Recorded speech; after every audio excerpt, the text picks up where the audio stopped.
Elisa pour la parole. Merci à nos deux invités pour ces exposés qui nous ont vraiment éclairés sur les situations des femmes qui subissent la violence conjugale.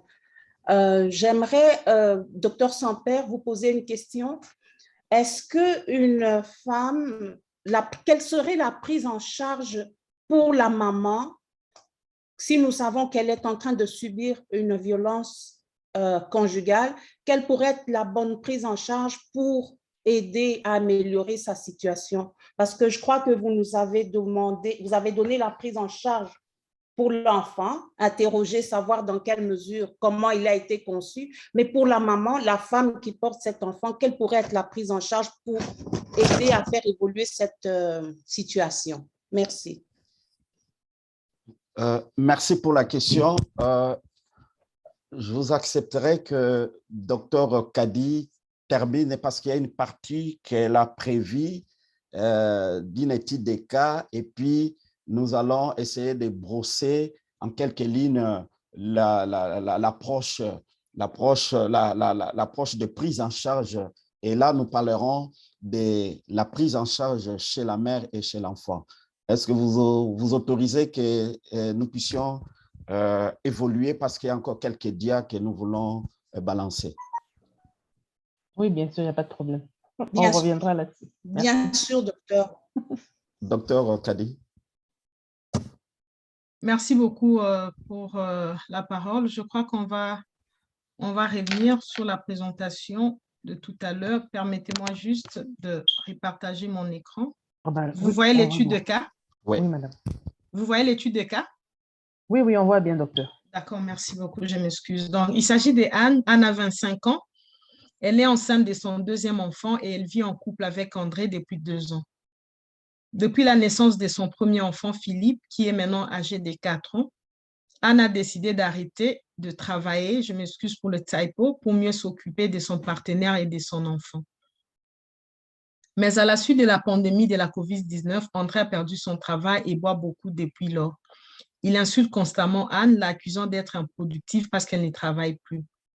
Anne trouve ces accusations injustes, mais pense que cela n'est pas grave car André lui a dit qu'il ira mieux une fois qu'il aura trouvé un autre job. Anne pense quitter André, mais n'ose pas le faire parce qu'elle voudrait élever ses enfants avec un visage paternel présent. Donc, nous ici, on te demande quelle est votre réflexion personnelle sur ces cas. Si vous étiez Anne, que feriez-vous? Si vous étiez une proche de Anne, que feriez-vous? Et que ferez-vous finalement si vous étiez un proche de André? Donc, c'est plus un brainstorming, une réflexion. On aimerait quand même entendre vos perspectives avant qu'on aborde les approches des solutions ou de rémédiation de la violence conjugale. Donc, je repasse la parole à la modératrice. Elle pourra attribuer la parole à qui le veut. Et nous, on va porter aucun jugement. Il n'y a pas de bonne, il n'y a pas de mauvaise réponse. On veut juste s'interroger, que chacun de nous s'interroge. Merci, docteur Kadi. Alors, on peut procéder par, vous pouvez toujours lever vos mains ou bien simplement prendre la parole directement. Alors, moi, je vais y aller pour donner l'exemple. Alors, quelle est votre réflexion personnelle sur ce cas? Ça revient à dire ce que vous avez dit tout à l'heure, c'est-à-dire la personne se justifie parce qu'il n'a pas d'emploi, donc il se donne la permission de vouloir insulter son partenaire et il se dit que quand tout va terminer, il ira mieux. Donc, si j'étais Anne, je prendrais du recul et peut-être voir si vraiment il va changer dans le futur, on ne sait jamais. Si vous étiez une proche de Anne, que feriez-vous? Je demanderais d'être vraiment attentive et prendre aussi du recul. Que feriez-vous si vous étiez un proche de André? Je lui conseillerais de faire attention à ses propos. Je lui conseillerais d'arrêter de boire aussi et peut-être trouver d'autres alternatives au lieu de se plaindre de son propre sort. Voilà. Est-ce qu'il y a moyen de remettre le cas là? On peut le relire encore, s'il vous plaît? Volontiers. Merci. Alors, je vois ici dans le chat que Madame Ponga a dit que le couple demande d'abord de l'aide malheureusement, elle ne peut pas parler de vive voix, donc je vais dire ce qu'elle a écrit. Elle dit aussi que Anne trouve du travail, qu'elle cherche son autonomie financière. Merci, Madame Ponga. Oui, Madame Nyota.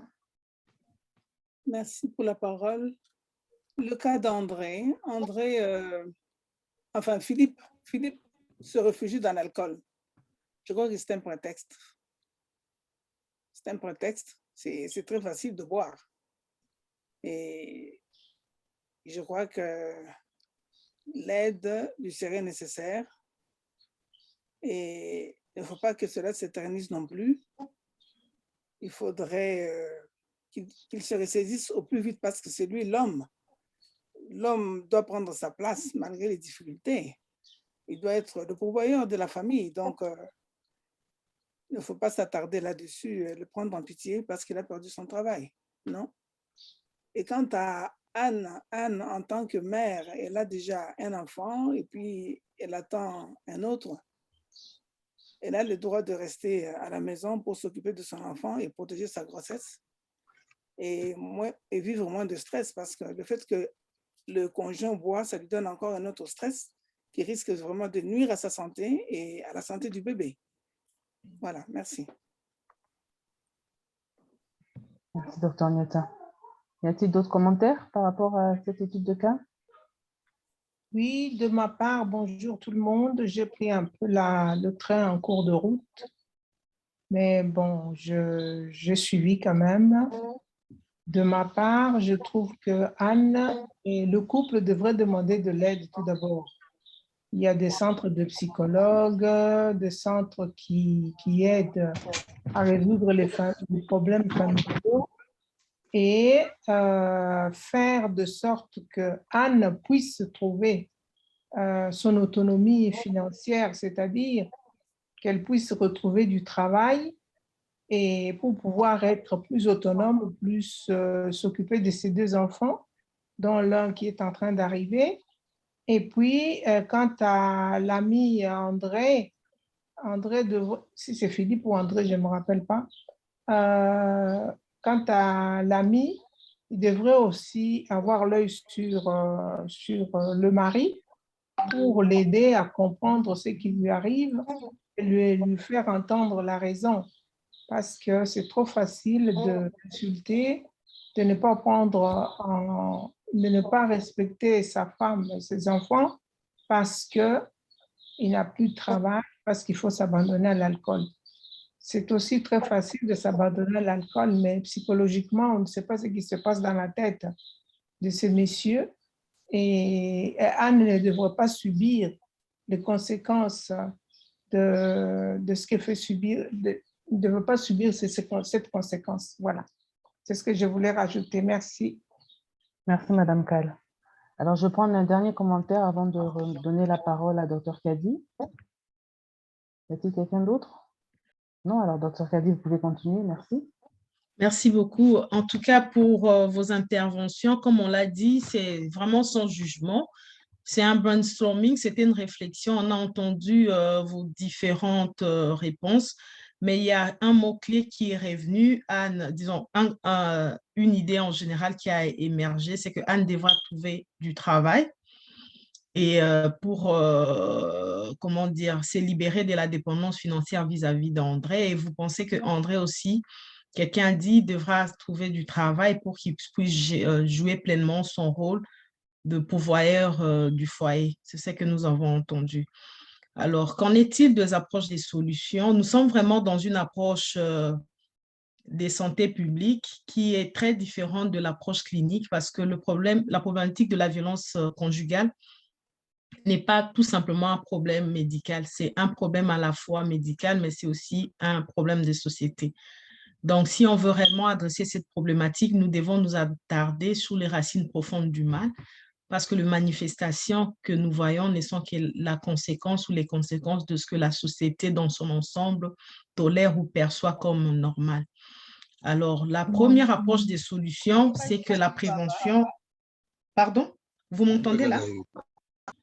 La prévention reste la clé de voûte de la lutte contre la violence conjugale Mais deuxièmement vient la prise en charge de victimes. C'est à la fois une prise en charge médicale et un accompagnement psychosocial et juridique.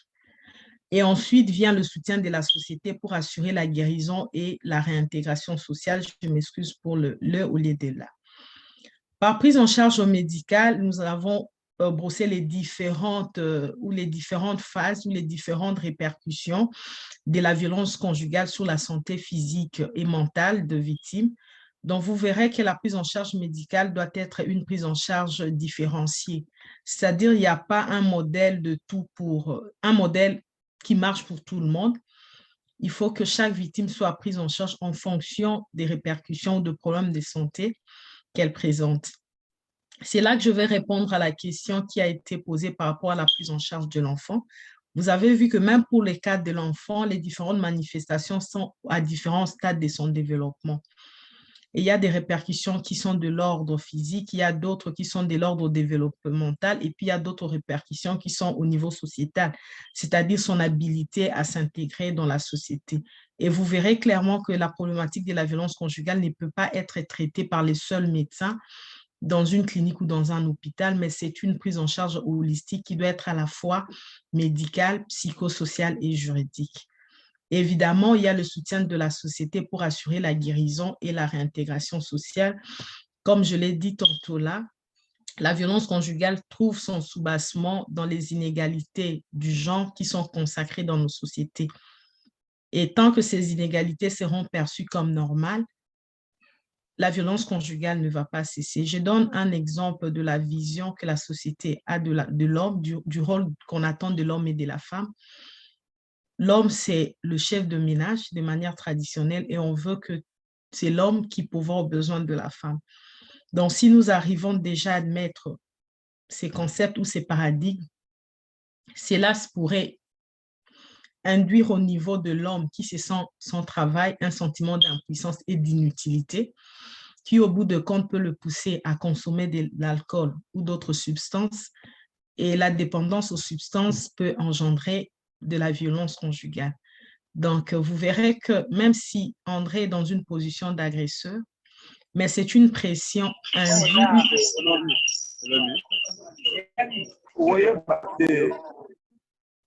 Il y a quelqu'un, c'est la forme de pression sociétale qui attend qu'à ce que André soit le pourvoyeur du foyer qui peut justifier ces sentiments-là d'impuissance. Et c'est également cette perception de la société vis-à-vis du rôle de la femme qui peut avoir poussé Anne à abandonner son travail pour se consacrer pleinement à l'éducation de ses enfants et aux soins de son mari. Donc, il faut encore une fois ici que nous puissions challenger les fondements sur lesquels sont bâties nos sociétés vis-à-vis du rôle que l'on attend voir jouer l'homme et la femme dans un couple si nous voulons prévenir la survenue de la violence conjugale. Alors, comme prévention, j'ai dit, il faut d'abord l'éducation pour combattre les stéréotypes genre.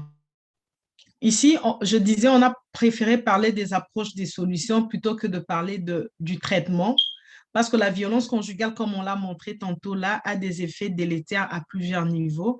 Et la prise en charge n'est pas globale, la prise en charge est différenciée, c'est-à-dire c'est au regard de répercussions ou de symptômes qui présentent une victime qu'on peut adapter son traitement.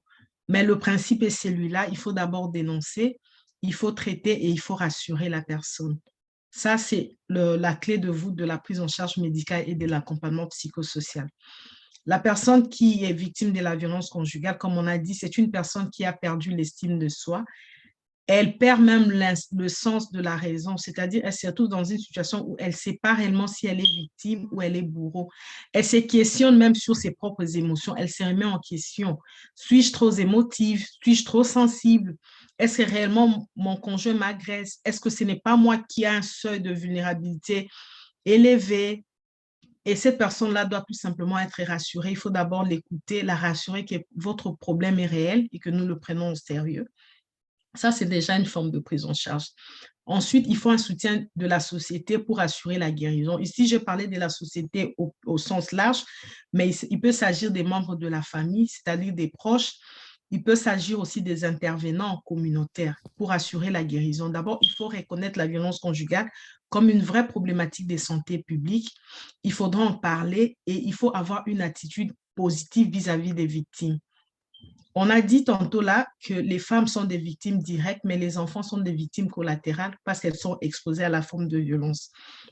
Donc, un enfant qui a, par exemple, des difficultés d'adaptation scolaire ou des difficultés d'apprentissage, on ne va pas se limiter à côté cet enfant-là pour dire qu'il se comporte mal à l'école, mais il faut encore investiguer son environnement familial pour essayer de détecter le ça ne va pas qui pourrait être à la base de ce manque d'adaptation ou de cette contre-performance scolaire.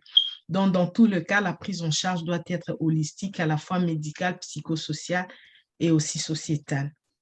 Et en pratique, quoi faire lorsqu'on a en face de nous un cas de violence conjugale, un peu comme nous avons donné l'exemple de Anne tout à l'heure. La première des choses, si vous êtes la victime, il faut rechercher de l'aide auprès des services habilités. Ça peut être auprès de la police ou des intervenants communautaires spécialisés en violence conjugale. Ne sachant pas la composition de l'audience d'aujourd'hui, je ne me suis pas permise de mettre de numéros ou des liens, mais on est resté un peu plus général, histoire de mettre tout le monde à l'aise si certains participants ou conférenciers ne sont pas au Canada. Mais sinon, il y a le 911 qu'on peut appeler ou d'autres intervenants. Je n'ai pas mis à dessein les liens. Mais dans tout le cas, il faut rechercher de l'aide lorsqu'on est la victime. Et lorsqu'on est proche de la victime, si la victime elle-même n'arrive pas à dénoncer et que sa vie est en danger, vous pouvez contacter la police pour dénoncer. Et comme on a dit, la dépression entraîne l'isolement. L'isolement crée un terrain propice à la violence conjugale. Il faut aider la victime à briser l'isolement. Il ne faut pas avoir des attitudes du genre, cette femme est soumise à son mari, on n'ira pas l'aider, elle n'a qu'à s'en prendre à son propre sort.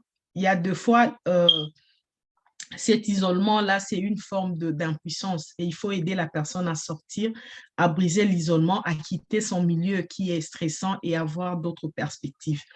Il faut également comprendre ses peurs et son impuissance. Il ne faut pas être dans l'attitude de jugement pour dire que non, voilà, comment elle fait pour rester, mais comment elle n'arrive pas à partir.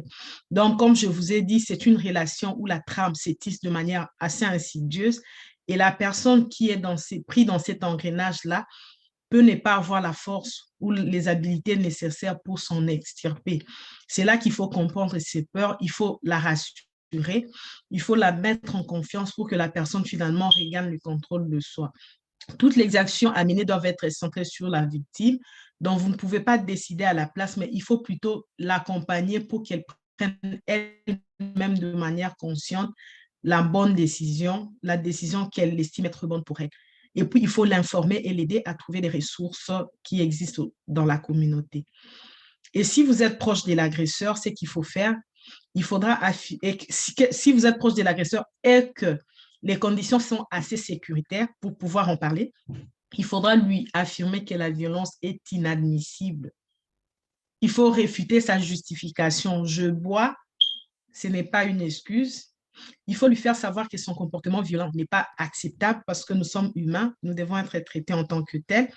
Et puis l'informer sur les ressources existantes. N'oubliez pas que l'agresseur est un humain, il a aussi besoin d'aide. On a expliqué le cycle de violence tantôt avec Dr Makassi, où on part d'un problème à l'origine qui était conjugal et ça rejaillit sur les enfants. Donc, un enfant qui se retrouve adulte en train de perpétrer ce cycle de violence conjugale, c'est pas ce qu'il a vu faire et il le fait par mimétisme. Une telle personne, il faut l'accompagner, il faut l'aider, il faut l'accompagner pour qu'il prenne finalement conscience que ces cycles-là intergénérationnels des conflits doivent être brisés. Et la chose à ne pas faire surtout, c'est de traiter la violence conjugale comme une chicane du couple. Ils ont l'habitude de se chicaner, ils ont l'habitude de se crier dessus. Attention, ce n'est pas une chicane. Nous avons donné les traits qui différencient la violence conjugale à une chicane du couple. Et plus encore, ne jamais confronter la victime à son agresseur. Ça, c'est quelque chose qu'il ne faut jamais, alors jamais faire. Il ne faut jamais, alors jamais confronter la victime à son agresseur. Tout simplement parce que, comme on l'a dit, c'est un rapport de force entre dominant et dominé. La victime face à son agresseur ne saura pas se justifier. Et si l'agresseur s'en tire à bon compte devant deux tierces, cela ne va que réconforter son sentiment de supériorité et ça va faire perdre à la victime de plus en plus, ça va au fait pousser la victime à se sentir de plus en plus impuissante parce que même quand les intervenants viennent et qu'ils sont confrontés, la situation ne change pas. D'autres vont demander quid de la thérapie du couple. Comme on vous a montré dans le cycle du conflit, il y a la phase de réconciliation qui est au fait une phase de lune de miel où le couple peut trouver sa voie. Ça peut aller dans tout le sens, c'est-à-dire ça peut marcher, tout comme la tension peut réjaillir et la crise refaire surface. Donc, même quand il faut mettre en place des approches de réconciliation, il faut avoir à l'esprit que toutes les actions doivent être centrées sur la victime et il ne faut pas, au fait, acutiser sa vulnérabilité en voulant une thérapie du couple si la victime ne se sent pas prête. Et qu'en est-il des enfants? Vous avez vu par rapport au tableau que Dr Samper a présenté, la prise en charge peut être à la fois clinique, mais elle doit être un peu plus psychosociale aussi, parce que l'impact qui est le plus insidieux, c'est l'impact sur la santé mentale. Et la santé mentale peut se traduire en termes de comportements violents de la part des enfants. Alors, la prise en charge de la santé, de la problématique de la violence conjugale et des effets sur aussi bien la mère que l'enfant, je reviens encore, ça ne doit pas être seulement médical, mais aussi psychosocial et sociétal. Donc, on va clore notre Oui, présentation là. Je Docteur passe la Kadi. parole à Dr Sampierre. Oui. Oui, parlant de l'approche des solutions, en pratique, c'est ici l'occasion de signaler que selon l'âge et l'évolution de l'enfant, selon les facteurs de risque et de protection que leur situation présente, les enfants vont développer des stratégies de survie pour parvenir à s'adapter à un contexte de violence. Ces mécanismes de défense et de protection pour leur intégrité psychique et physique vont susciter plus ou moins des facteurs de vulnérabilité et de résilience au cours de leur développement. C'est à ce niveau-là qu'il faut agir. C'est à ce niveau-là que les experts essayent de pouvoir partir pour essayer de donner la solution, comme vous l'avez dit. Donc, la prise en charge doit être holistique, mais tout en tenant compte de cette vulnérabilité de l'enfant, de ses stratégies, la stratégie de l'enfant exposé à la violence. Donc, l'enfant développe un mécanisme, l'enfant devient agressif, l'enfant devient brutal et ces comportements-là vont orienter la prise en charge. Voilà ce que je pouvais compléter. On parlait tout à l'heure de l'aspect culturel. Souvent, comme on dit, ce qui se passe à la maison reste entre les quatre murs. Alors, ma question serait, comment aider la personne à s'ouvrir, au fait? Parce qu'on a beau dire que oui, elle peut aller chercher de l'aide, elle peut aller faire tel truc, mais si elle souffre déjà d'un problème d'estime de soi, et je crois que souvent, quand il y a un problème d'estime de soi, la personne ne se rend pas compte. Donc, quels seront les signes pour sa famille pour voir que oui, elle a un problème, comment l'aider, comment faire pour qu'elle puisse s'ouvrir, qu'importe dans le contexte qu'elle se retrouve, qu'elle soit africaine ou pas, par exemple. On peut répondre ou on prend les questions au fur et à mesure qu'elles arrivent ou comment on fait? Oui, allez-y, vous pouvez répondre. Merci. D'accord, merci beaucoup pour votre question. Comme on l'a dit tout à l'heure, je crois dans une des diapositives, on a parlé du caractère insidieux de la trame de la violence conjugale sur la femme. Et nous avons dit que la prévention restait la clé de voûte. Comment dénoncer si on ne sait même pas qu'il y a un problème? C'est ça la grande question. Et c'est là que la part de l'éducation entre en jeu. Donc, si la problématique de la santé, de la violence conjugale, ça a l'impression de relever d'un problème personnel, c'est-à-dire c'est le problème de la femme. En réalité, c'est un problème sociétal qui doit être adressé à travers des approches des sociétés. Qu'est-ce que je dis par là? Il faut de l'éducation. Dans ce sont de matières, si on revient dans le contexte africain, dont on doit normalement parler à l'école. Donc, quand on parle de la sexualité, quand on parle ce sont des questions qui doivent être finalement parlées. On doit dire, on doit le dire. Parce qu'une de forme, je vais donner un exemple de la violence économique. Combien de femmes savent que le travailler à domicile ou faire les tâches ménagères, c'est un travail qui doit normalement être valorisé? Combien de femmes ne se trouvent pas dans la posture de dire que voilà, c'est mon mari qui doit forcément m'entretenir, même si je gagne 10 fois plus que lui? Combien de femmes ne se trouvent pas dans la posture de dire que voilà, j'ai vu ma mère subir ça, c'est normal, je dois me taire comme elle. Donc, la clé de voûte, ça reste la prévention, et la prévention passe par l'éducation. Tout à fait. Parce qu'on ne peut pas y aller de manière individuelle. C'est-à-dire, j'ai vu la voisine pleurer, j'y vais. Si la voisine sait qu'en parlant, il y aura pas, les lignes ne vont pas bouger, elle ne va pas le faire. Mais si elle est dans un environnement, comme on dit, habilitant, elle sait que si je parle, les lignes vont bouger, elle va parler. Donc, l'approche doit être, comme on l'a dit là, c'est une approche de prévention, c'est une approche de santé publique. Et l'éducation reste la clé de voûte. Mais en pratique, si vous avez en face de vous des doutes, ça peut être, je peux donner un exemple, un regard éteint, ça peut arriver, quelqu'un qui perd, comme on dit en français, de sa superbe, quelqu'un de solaire qui s'éteint, ça peut être des signes d'alerte. Quelqu'un qui ne répond plus aux invitations, ne vous mettez jamais dans la place de dire, je lui ai envoyé 20 messages WhatsApp, elle m'a zappé. Dites-vous, est-ce qu'il n'y a pas un problème? Anne, d'habitude, quand on lui écrit, elle répond au quart de tour, mais ça va faire un moment, elle ne répond pas, est-ce qu'il n'y a pas un problème? Pour d'autres personnes qui travaillent dans les secteurs publics comme dans les banques, par exemple, vous remarquerez, ces femmes-là se font toujours accompagner 2 fois pour ouvrir un compte bancaire, pour faire des retraits d'argent.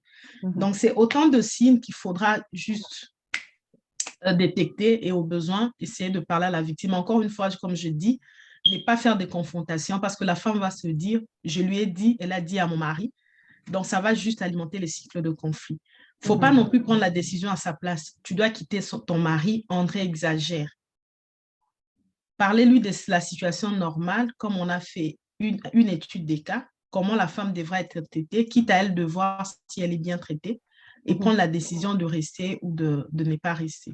Donc là, ce sont vraiment des approches, des solutions, mais dans tous les cas, il faut d'abord reconnaître les signes, il faut accompagner, il faut des approches centrées sur la victime et non pas des approches centrées sur l'agresseur. Qu'est-ce que je veux dire?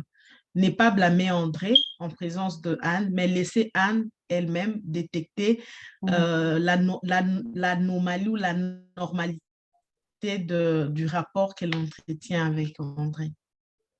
Merci, docteur. Alors, il y a plusieurs mains levées ici. Je vais aller une par une. Je vais commencer avec monsieur ou madame Lacolombe, s'il vous plaît. Oui, merci bien pour la parole. Bon, c'est un sujet assez délicat. Merci en tout cas pour toutes les interventions, les explications là. Bon, on se rendra compte qu'on a affaire aujourd'hui à des adultes violents, tout simplement parce qu'ils ont été eux-mêmes des enfants victimes de cette violence-là, violence conjugale.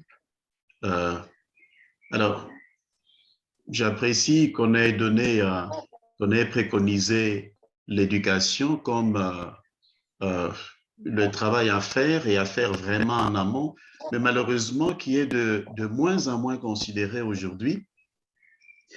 Et bon,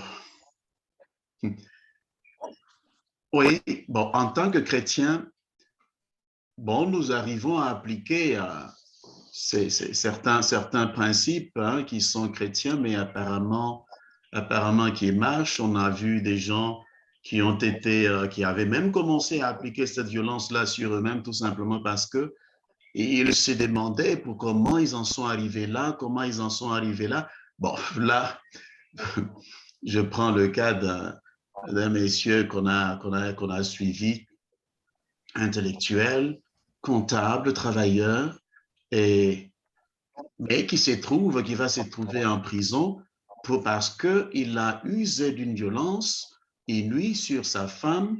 Et il s'est trouvé, ici on a parlé du cas d'André, qui s'est retrouvé plongé dans l'alcool, mais celui-ci, bien qu'incarcéré, eh ben, il commençait à prendre tous les produits antidépresseurs et il était à un doigt, en tout cas, de se retrouver comme un cas psychiatrique.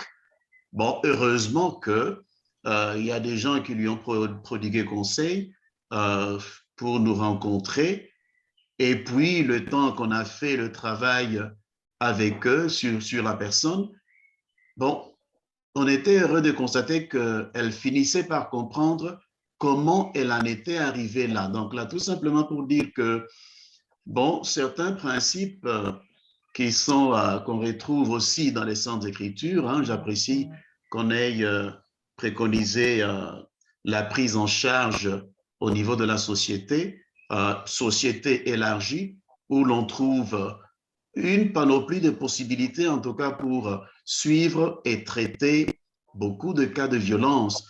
Donc, ce qui fait que j'irais même à me dire que oui, par moment, c'est important de travailler sur la victime, mais quand on travaillerait aussi sur l'agresseur et remédier ou espérer ou travailler en tout cas pour ramener cette personne-là à diminuer en tout cas la violence à partir du moment qu'il comprendrait pourquoi il est devenu aussi violent et que l'on arrive à le soigner, bon, quelque part, c'est éteindre le feu à la source. Bon, allez, voilà ce que j'ai comme raisonnement, comme contribution. Je ne sais pas ce que vous en pensez. Merci beaucoup. Je vois que peut-être que Dr. Samper aurait un commentaire par rapport à ça. En tout cas, merci beaucoup pour votre contribution. OK. Merci beaucoup pour votre contribution. Je voudrais rebondir sur ce que vous avez dit. Vous avez tout à fait raison. Mais la Bible nous exhorte à l'amour du prochain. Une personne qui s'aime doit aimer aussi son prochain. C'est la recommandation que le Seigneur nous donne. Et quiconque aime son prochain ne peut pas se mettre dans une posture d'agresseur. Si vraiment nous pouvions appliquer la Bible, suivre les recommandations de la parole de Dieu, nous ne nommerons pas dans le foyer, dans les familles, la violence. Voilà ce que je pouvais ajouter. Merci vraiment de votre contribution. Aimer son prochain comme soi-même. Et on ne vivra jamais la violence. Voilà. Merci, Dr. Samper. Merci, docteur. Alors, il y a une autre question avec Madame Pinda. Ou un commentaire? Oui, merci Mélisa pour la parole que vous m'avez donnée. En tout cas, ça, c'est une question qui va être adressée à nos deux invités. Nous ne sommes pas sans savoir que la violence conjugale, comme vous l'avez dit, et tous les changements dans nos sociétés ont d'énormes répercussions sur la santé mentale, surtout de la femme. Qui se traduisent avec une augmentation du stress, des symptômes d'anxiété et de dépression. Bon, maintenant, vous avez parlé aussi que l'aide dans tout ça peut venir de la société. Mais comment la société peut aider quand la société ne comprenne même pas ce que ça veut dire la santé mentale et la différence qu'il y a entre la santé mentale et la maladie mentale. Parce que la personne même qui fait la violence a aussi un problème mental pour pouvoir faire ce qu'il fait là. Alors, ma question est celle-ci. Comment améliorer la compréhension et la sensibilisation en matière de la santé mentale? Merci beaucoup, Madame Ponga, pour votre question. Je crois que vous l'avez laissé dans le chat aussi. Les normes sociales ou les tabous religieux autour de la violence conjugale, est-ce qu'il faut dénoncer ou pas, quitter ou ne pas quitter? Donc ça, c'est vraiment une belle question et j'apprécie beaucoup. Votre question, elle est très pertinente. Cette Au question, fait, les c'était normes une autre sociales, ce personne, sont... docteur Kadi. Ah, c'est pas Pardon. vous, hein? OK, Non, c'était j'ai une cru autre. voir. Ah, j'ai cru voir. C'était Madame Ponga, oui. Ah, d'accord, je m'excuse. Ceux Je qui vais viennent, répondre à elle alors. ok, Je ceux réponds qui d'abord à viennent, cette question. oui, voilà, merci. Donc, la grande question, c'est les normes. Les normes de société, ce sont les hommes qui les édictent. Et comme on dit, challenger les normes, c'est vraiment un niveau de transformation qui s'est fait au long cours et pour lequel, des fois, c'est très difficile de bouger les lignes. Donc, chaque société a ses normes. Et les normes, en fait, c'est quoi si on doit les définir? C'est ce que nous, en tant que société ou en tant qu'ensemble de personnes, nous acceptons communément. C'est-à-dire, on se lève un matin, on dit la violence contre la femme, dans notre société, par exemple, africaine, elle est normale. Mais la grande question, comme je dis, ça reste l'éducation comme la clé de voûte. Parce que c'est finalement quoi la violence conjugale? Parce que tant qu'on ne saura pas définir cette violence conjugale, tant que les gens ne sauront pas c'est quoi la violence, pas prise de conscience, on ne va jamais en parler. Quand on n'en parle pas, les lignes ne vont pas bouger. Et moi, je pense que ce que nous sommes déjà en train de faire maintenant, ça fait partie des approches de solutions. Nous sommes à 20, on en parle. Si chacun de nous, à son niveau, devait parler à d'autres, s'il y aurait des conférences au niveau du pays et même ailleurs, à grande échelle, les gens comprendraient finalement c'est quoi la violence conjugale. Parce que quand on est dans la peau de... On ne peut pas se mettre dans la peau de la victime quand on n'a pas été soi-même victime. Et on ne peut pas prêcher la réconciliation, la non-dénonciation, sans comprendre l'impact, comme vous avez dit, sur la santé mentale et sur la maladie mentale. Vous avez abordé les questions d'ordre religieux, je vais y revenir justement.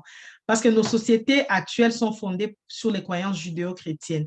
Et dans les croyances judéo-chrétiennes, d'où partent les inégalités entre l'homme et la femme, la place de la femme, vous savez ce que c'est, et la place de l'homme. Je veux citer des exemples et légendes de la Bible, où par exemple, lorsqu'il fallait, dans les 12 tribus d'Israël, il fallait qu'on partage l'héritage, et il s'est fait que l'une des tribus n'avait pas d'hommes, il n'y avait que de femmes.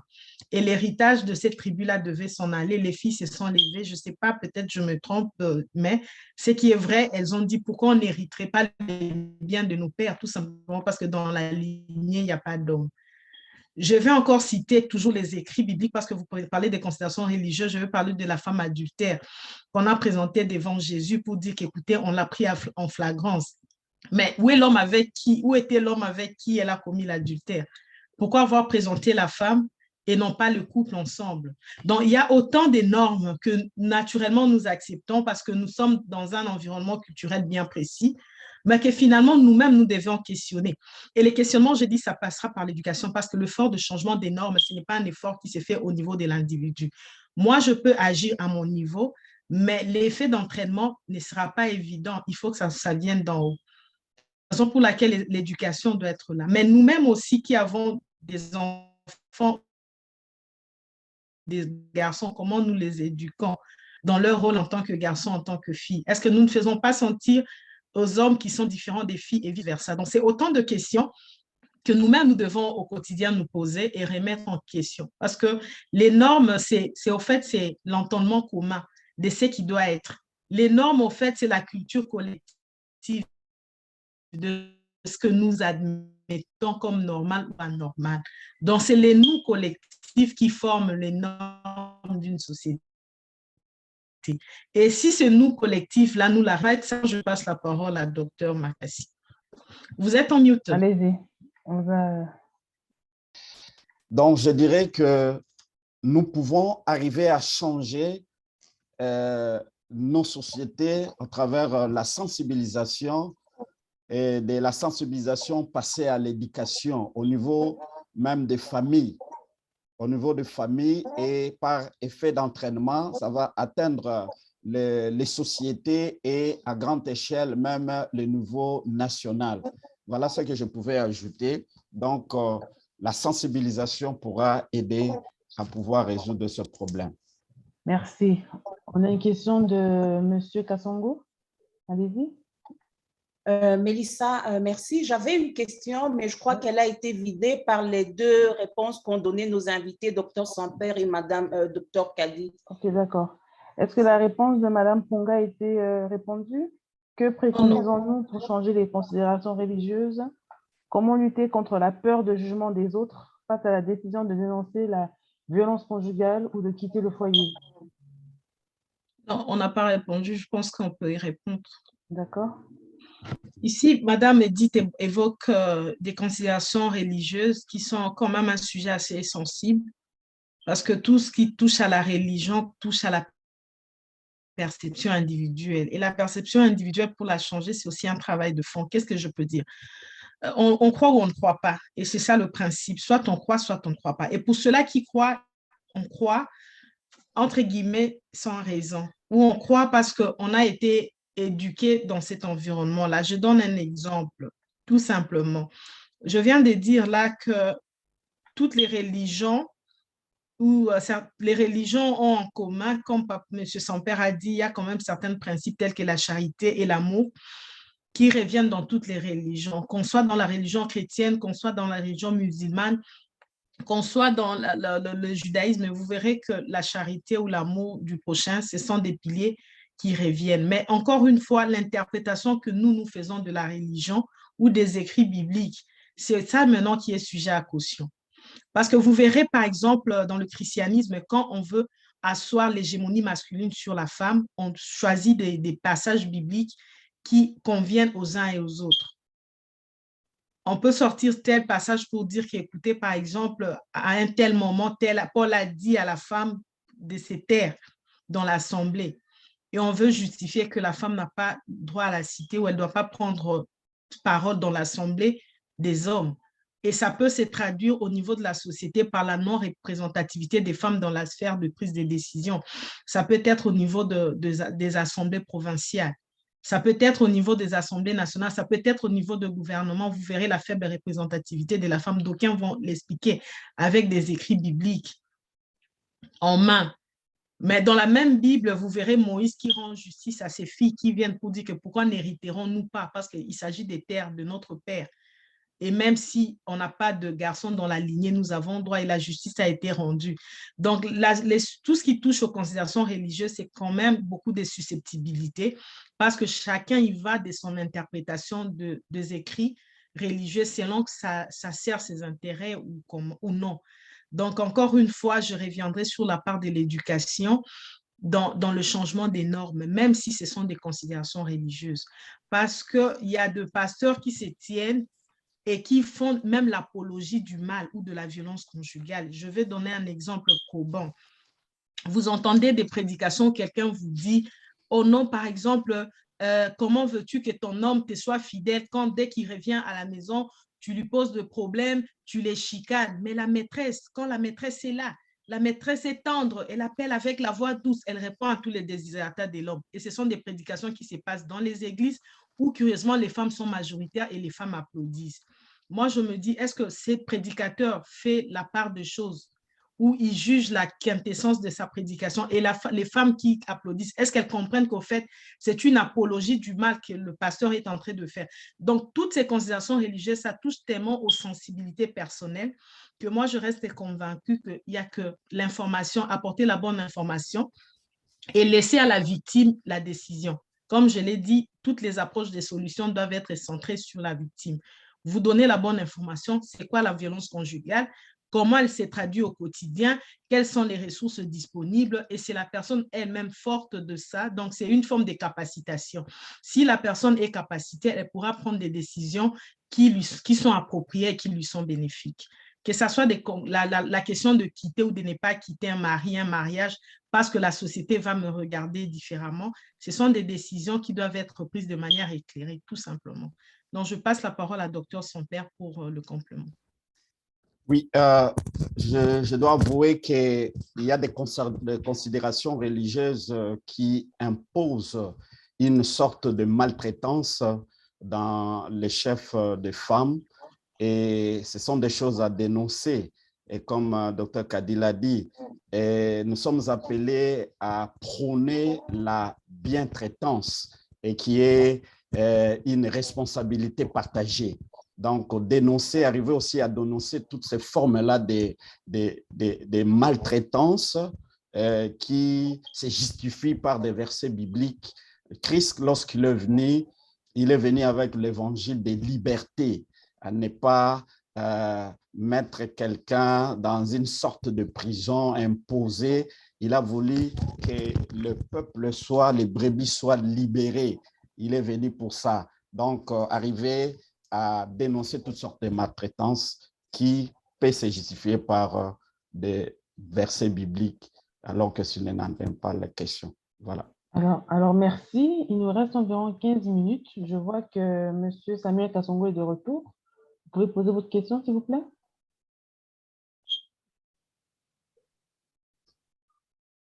Monsieur Kassongo? Oui, je vous écoute, J'espère que mon micro passe maintenant. Vous m'entendez Oui, aussi? on vous entend, merci. Ok, merci beaucoup. Je disais que je vous appelle où je suis la conférence à partir de Lubumbashi, en RD Congo. J'ai juste deux petites questions ou deux petites observations. Quid de ces femmes qui disent na vandeli bana ou en swahili mine karia tu batoto. Malgré les violences conjugales, il n'y a pas l'amour propre. Elle dit, je reste pour les enfants. Que dois-je faire? Quels sont les conseils à donner à cette femme-là qui subit les violences conjugales ou sous toutes les formes que vous avez énumérées, sous l'une ou autre forme que vous avez énumérée, et qui s'est dit, je reste ici, c'est pour les enfants. N'eût été les enfants, je Merci, Papa Kassongo. Très bonne question. serais déjà parti. Alors, comment est-ce qu'on peut accompagner cette femme? Quelles sont les solutions qu'on peut donner aussi? D'autres femmes aussi qui proposent sur la religion. Elle s'est dit, bon, si je quitte, que va dire mon pasteur? Surtout la croyance là, que va dire mon pasteur? Qu'est-ce qu'on va dire à l'église? Donc, elle encaisse des coups. Elle ne sait pas réagir pour dire que va dire le pasteur. Surtout le pasteur ici chez nous en Afrique, surtout au Congo, je m'excuse. Les pasteurs, on les considère comme des demi-dieux. Je m'excuse. Mais c'est la triste réalité que nous observons. Je vous soutiens. Alors, je me limite un peu à ces deux questions, compte Merci tenu beaucoup. du temps qui reste. Merci beaucoup, des questions très pertinentes. Alors, je remets la parole à Dr Samper ou Dr Kadi, s'il vous plaît. Selon les cas. Bon, Monsieur Kassongo Samuel, en tout cas, merci d'avoir rejoint la conférence et surtout pour la pertinence de votre question. Comme je l'avais dit, on n'a pas osé parler des ressources spécifiques à un contexte géographique précis parce qu'on se disait qu'il y aura des intervenants de partout.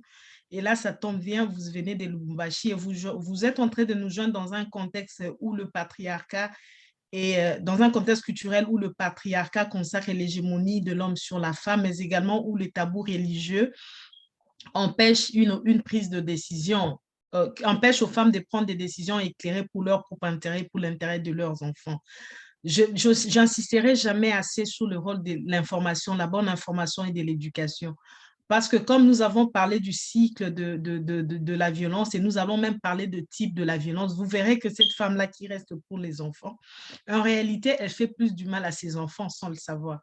Parce qu'elle pense rester, mais elle n'a pas l'information sur les répercussions des violences intergénérationnelles. Elle pense bien faire, mais en réalité, bien faire. Moi, je pense que tout passe par la bonne information, tout passe encore par l'éducation, parce qu'il faut capaciter la personne à prendre la bonne décision pour elle-même. Prendre la décision ne viendra pas des conseils des tierces. Les tierces doivent apporter la bonne information, tout simplement. Et il faudra apporter, c'est elle qui doit prendre la décision, parce qu'il y a aussi le regard des autres, vous savez, il n'y a pas seulement les pasteurs, mais il y a aussi que va dire ma mère. Parce que la mère elle-même ayant subi, elle va vous dire, ma fille, restez, parce que même moi, avec votre papa, ce n'était pas assez facile. Si je n'avais pas, comment dire, si je n'avais pas accepté mon sort, je ne vous aurais pas vu grandir.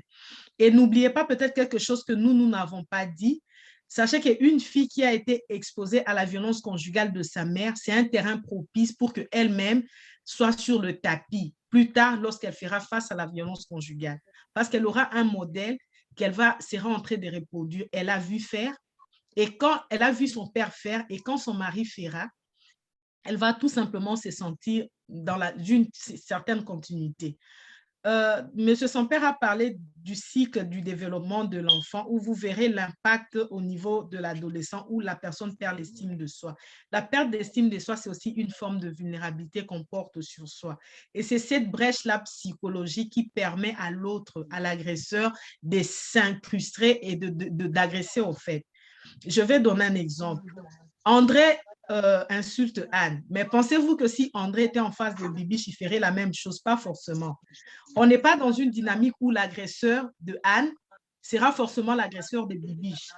André devient agresseur quand il y a cette forme de faille psychologique, cette forme de vulnérabilité qu'André perçoit auprès de Anne. C'est là qu'il faut, qu'à un certain moment, apporter la bonne éducation aux personnes qui disent que je reste pour les enfants. Au fait, elles sont en train de ménager un terrain propice pour une violence intergénérationnelle. Je rentre dans le contexte de la RDC. D'aucuns vont peut-être, je ne sais pas, je pense que les gens s'interrogent pourquoi cette société est aussi violente.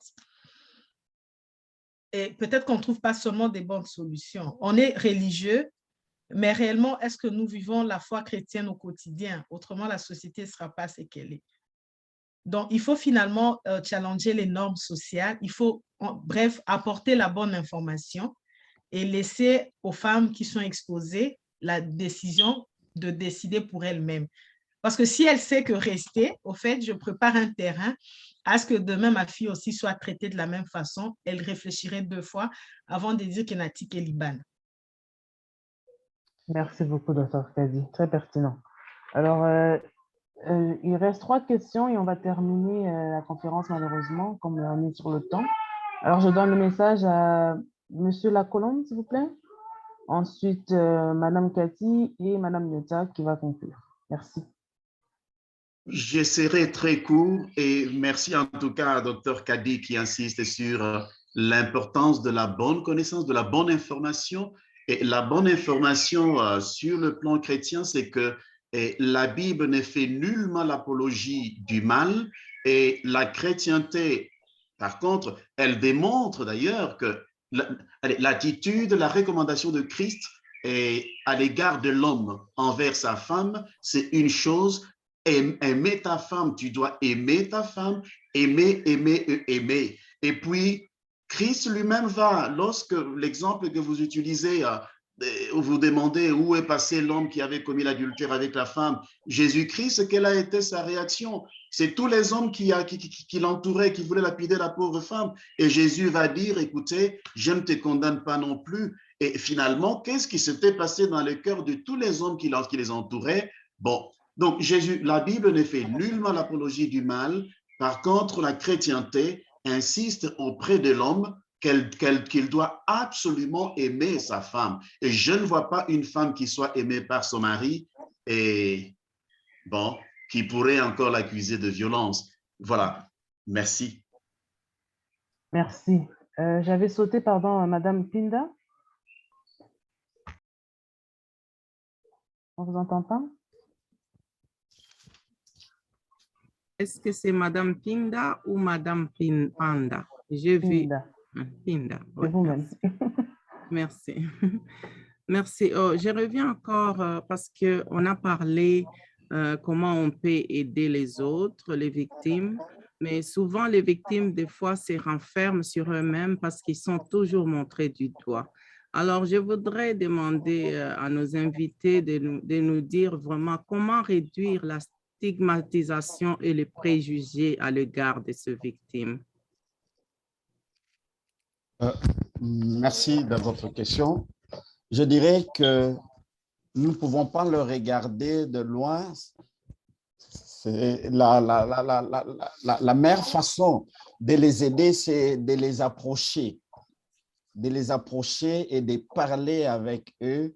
Et au cours de ces dialogues-là, de cet entretien, comme nous l'avons dit, il y a des experts qui connaissent les techniques, comment aborder même une personne qui est renfermée en elle-même.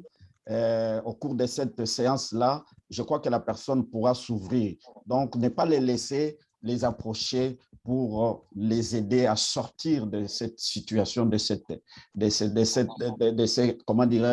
emprisonnement, de cet enquistement qu'ils se sont mis elles-mêmes. Merci. Madame Pinda, je pourrais ajouter quelque chose en parlant de la stigmatisation. Le mot même stigmatisation, de par sa racine grecque, c'est le stigma, c'est-à-dire marqué, avec, comment dire, faire une marque indélébile sur quelqu'un. Et la stigmatisation, vous verrez dans l'Antiquité grecque, c'était tout simplement une marque qu'on mettait sur les esclaves pour les différencier des hommes libres, afin que chacun s'assure que chaque fois que mon esclave va s'enfuir, quand quelqu'un mettra la main dessus, on va voir la marque qui est là et on saura à qui il appartient et on va le ramener. Donc, c'est une façon de séparer les nous et les vous. Donc, une minorité qui ne remplit pas les critères convenables de la société, on le met de côté. Dans ce regard-là, comme vous dites là, qui pousse à stigmatiser, à discriminer les victimes de la violence sexuelle, c'est ce qu'il faut finalement combattre. Qu'est-ce que je veux dire par là?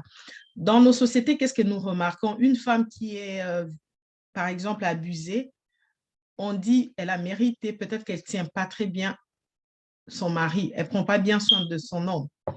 Une femme qui est abusée, on peut dire, écoutez, c'est une femme querelleuse, raison pour laquelle son mari la bat.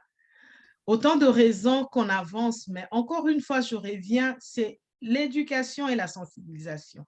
Il faut que les gens prennent conscience de comment la violence conjugale se manifeste au quotidien, parce que d'aucuns penseraient que c'est un concept abstrait, que ceux-là qui vivent la violence, ce sont peut-être de femmes capricieuses ou peut-être des personnes problématiques.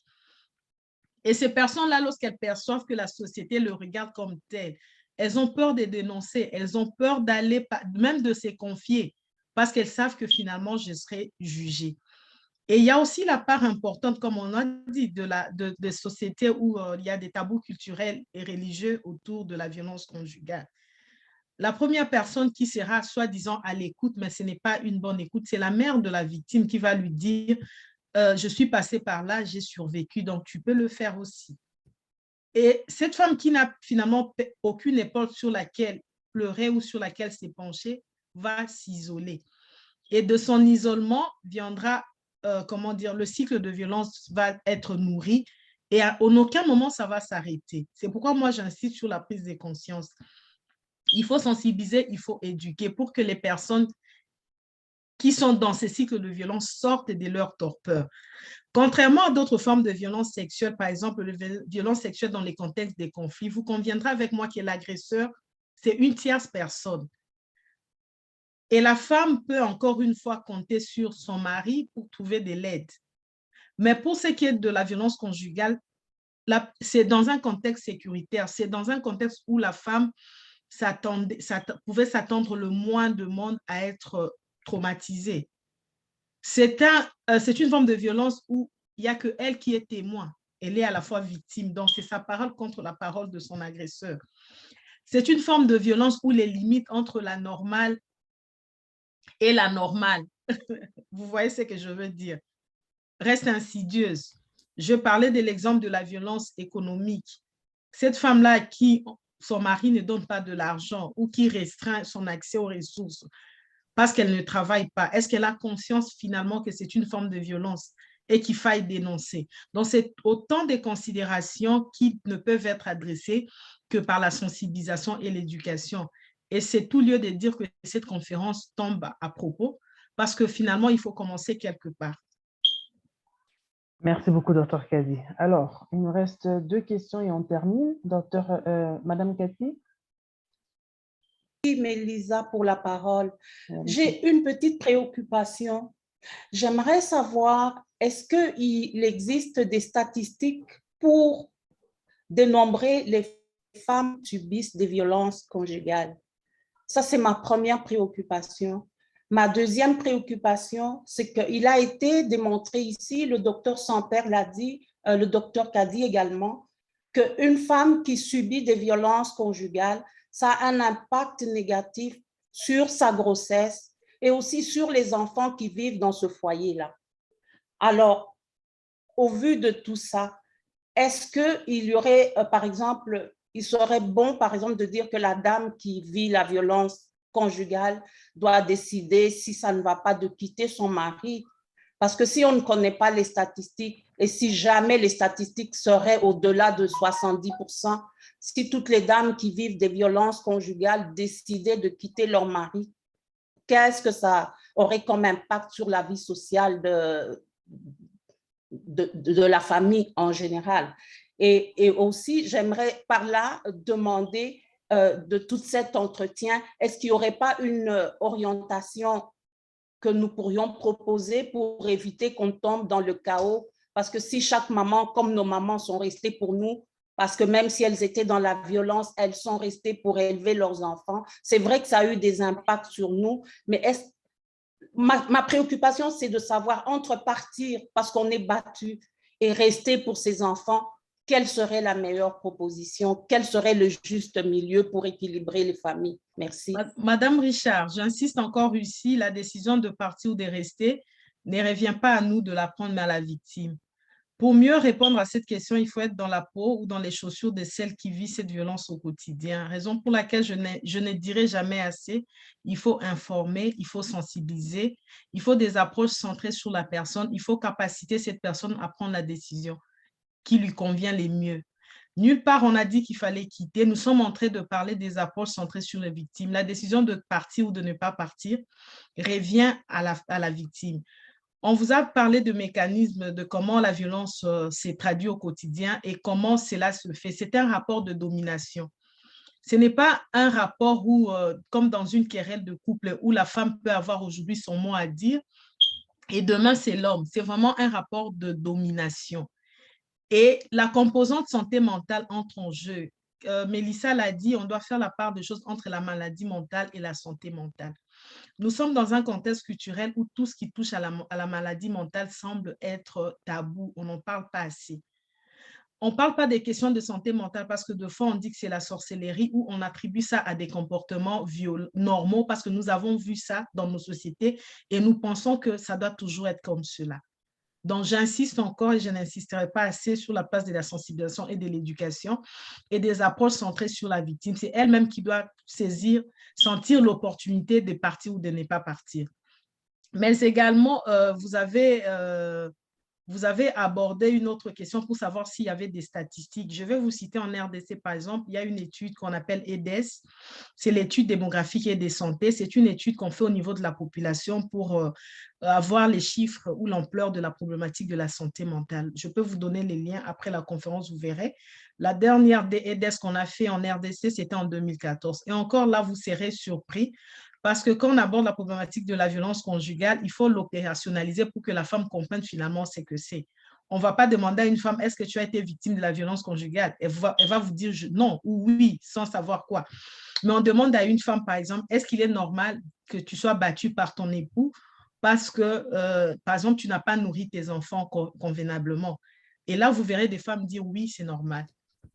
On demande à une femme, est-ce que vous pensez que c'est normal pour un homme de battre sa femme parce qu'elle a brûlé la nourriture? Vous aurez des réponses du genre, oui, c'est normal. Donc, c'est là que la place de l'éducation vient et de la bonne information. On ne peut pas décider à la place de ces femmes-là. Si pour elle, elle perçoit qu'être battue parce qu'elle a mal nourri les enfants est une normalité, elle ne va jamais dénoncer. Et si elle ne dénonce pas, on n'aura jamais les bons chiffres pour parler de l'ampleur du problème. C'est un problème insidieux qui se passe en privé et tout ce qui reste, c'est fait en privé est sujet à caution.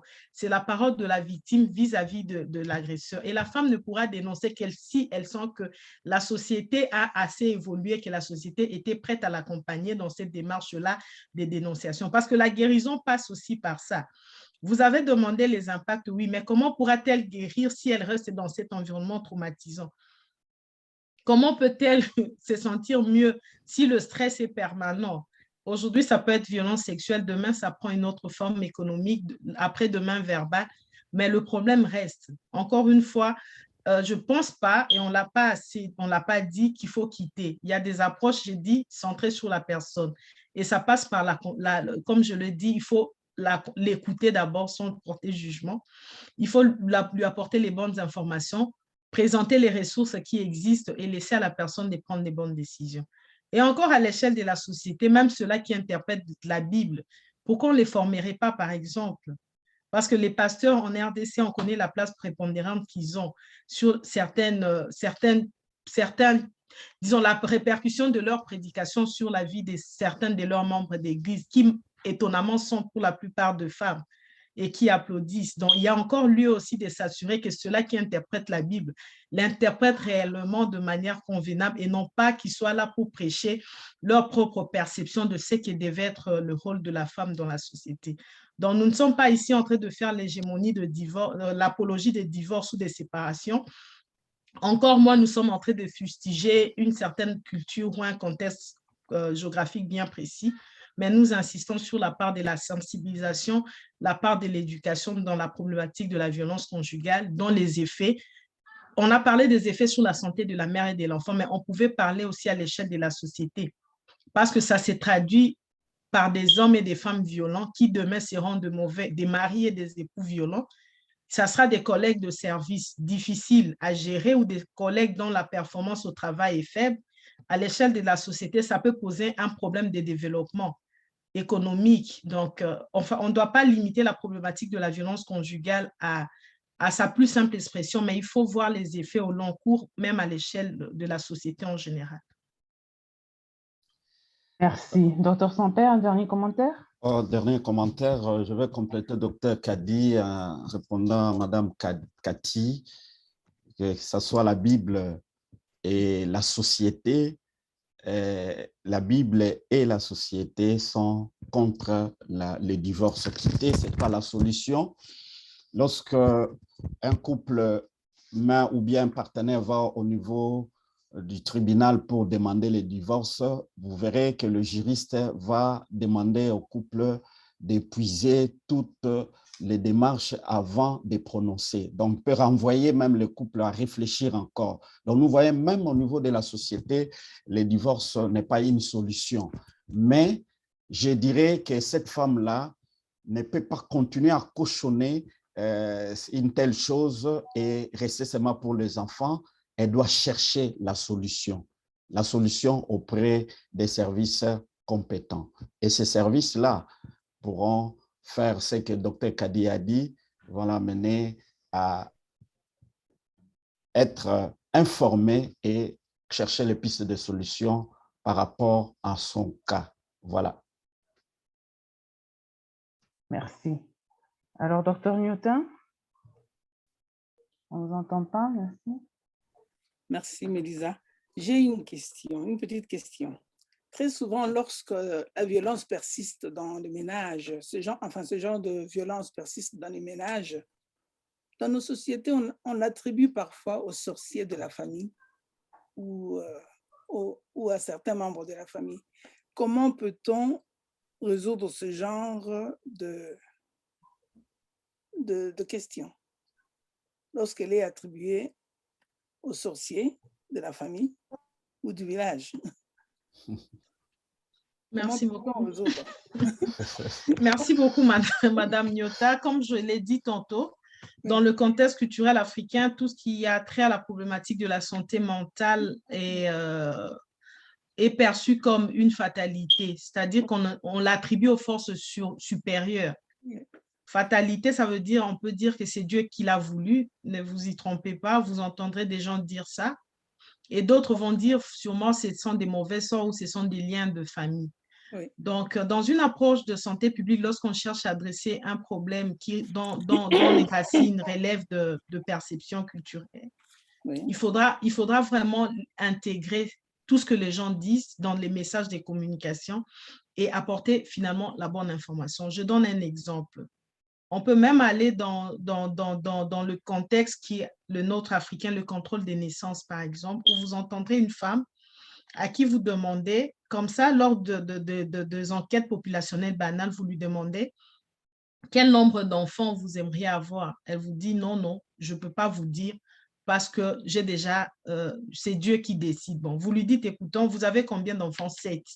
Si on devait revenir à l'époque où vous n'aviez pas d'enfants, combien d'enfants vous aimeriez avoir? Là, c'est juste pour estimer les besoins non satisfaits en contraception. La personne vous dit non. Si je vous dis 2 et si Dieu m'enlève les 5 autres. Donc, vous verrez qu'on est dans une société où la religion imprègne les quotidiens, nos quotidiens. Et c'est à nous, une fois, sans rejeter ces faits-là, parce qu'on ne peut pas vivre sans cela. On ne peut pas demander aux gens de mettre de côté leur foi religieuse tout simplement parce que nous pensons qu'il y a un problème de santé publique qui doit être adressé. Par contre, nous devons intégrer ces perceptions religieuses dans toutes les approches que nous utilisons de communication pour le changement de comportement. Une femme qui vous dit, par exemple, que non, voilà, le comportement violent de son conjoint, c'est parce que le sort en a décidé ainsi ou parce que les sorciers. Il faut aller loin dans la démarche pour essayer de comprendre qu'est-ce qu'elle entend par cela. Et si elle-même, elle vous vide son sac, c'est alors que vous comprendrez quel est le nœud du problème. Et partant, si la même réponse revient à l'échelle de la population, vous savez trouver un message qui est adapté. C'est là que je dis que dans la problématique de la santé publique, dans les contextes où il y a la forte imprégnation religieuse, les leaders religieux jouent un grand rôle et il faut toujours les inclure dans les programmes de santé publique. Parce que ça reste des humains peut-être qui n'ont pas conscience de l'influence qu'ils peuvent avoir sur la société. Ils sont très suivis. Ils ne peuvent pas parler des choses aussi sensibles avec un peu plus, comment dire, avec condescendance. Et s'ils sont à leur tour informés, ils ont la bonne information, ils feront très attention pour placer chaque chose à sa place, chaque mot à sa place. Et partant, ça peut faire bouger les lignes. Donc, encore une fois, j'insiste sur la problématique de la santé mentale. Ce n'est pas la maladie mentale, qu'on ne se trompe pas. Donc, la maladie mentale, c'est autre chose, la santé mentale, c'est autre chose. Il faut faire la part des choses entre ce qui revient au surnaturel et ce qui peut être résolu avec des approches scientifiques qui sont bien connues et qui ont fait leurs preuves. C'est là que je dirais jamais assez, sensibiliser, éduquer. L'information peut changer les normes sociales. Merci beaucoup. Alors, merci beaucoup. Alors, on va conclure notre conférence. Tout d'abord, je voudrais remercier Dr Kadi, Dr Samper pour votre intervention très enrichissante. Merci pour votre présence. Santé mentale est un sujet qui était tabou auparavant et maintenant qui devient très populaire et malgré ça, toujours aussi sensible et très délicat à bien connaître les définitions. Je voudrais ainsi remercier vous tous qui vous êtes connectés.